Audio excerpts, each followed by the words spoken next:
ભગવાન લક્ષ્મી, સરસ્વતી, ગંગા અને જગત પાવની તુલસી એ ચારે દેવીઓ ભગવાન નારાયણની પત્નીઓ છે. એ પ્રસંગ એ ગંગાજીના વૈકુંઠ જવાની વાત મેં આપની પાસેથી સાંભળી, પરંતુ ગંગાજી વિષ્ણુના પત્ની કેવી રીતે એ સાંભળવા માટે સૂર્યગ્રહણ પ્રાપ્ત થયું નથી, તો મને કૃપા કરી કહો. ત્યારે ભગવાન નારાયણ કહે છે કે જ્યારે ગંગા વૈકુંઠમાં ગયા ત્યારે થોડી વાર પછી જગતની વ્યવસ્થા કરનારા બ્રહ્માજી પણ તેમની સાથે વૈકુંઠમાં પહોંચ્યા. જગત પ્રભુ ભગવાન શ્રી હરિને પ્રણામ કરીને કહેવા લાગ્યા. બ્રહ્માજીએ કહ્યું કે ભગવાન શ્રી રાધા અને શ્રી કૃષ્ણના અંગોમાંથી રસ રૂપે પ્રગટ થયેલા ગંગાજી અત્યારે તો સુશીલા દેવીના રૂપમાં છે. પ્રભુ, આપને મારી પ્રાર્થના છે કે આ સુરેશ્વરી ગંગાને આપની ભક્તિ બનાવો. બધા પુરુષ પ્રકૃતિમાંથી ઉત્પન્ન થયા છે અને સ્ત્રીઓ પણ તેમની જ કલામાંથી ઉત્પન્ન થયા છે.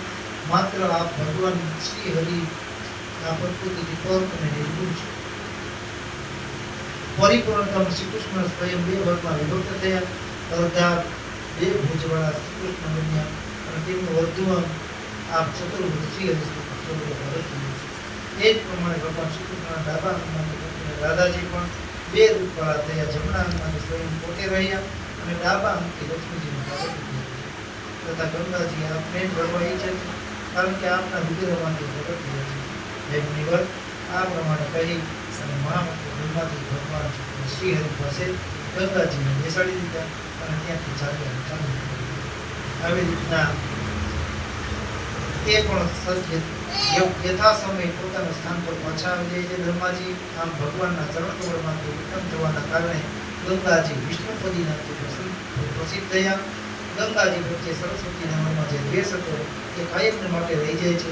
ગંગાજીએ સરસ્વતીને ભરતખંડમાં જવાનો શાપ આપ્યો. નારદ આ પ્રમાણે લક્ષ્મીપતિ ભગવાન શ્રી હરિના ગંગાજી સાથે 3 પત્નીઓ છે. પછી તુલસીજીને પણ તેમના પ્રિય પત્ની બનાવવાનું સૌભાગ્ય પ્રાપ્ત થયું છે. આવી રીતના તુલસી સહિતની 4 પત્નીઓની જે એનું ચરિત્ર આપણે વિધિ સત્સંગની સાંભળવાનું છે. અત્યારે જગદંબાને દર્શન કરવા માટે એક સરસ મજાની ભગવતીની સ્તુતિ આપણે કરવાની છે. અંબિકે હો અંબિકે જય હો જગદંબિકે, અંબિકે હો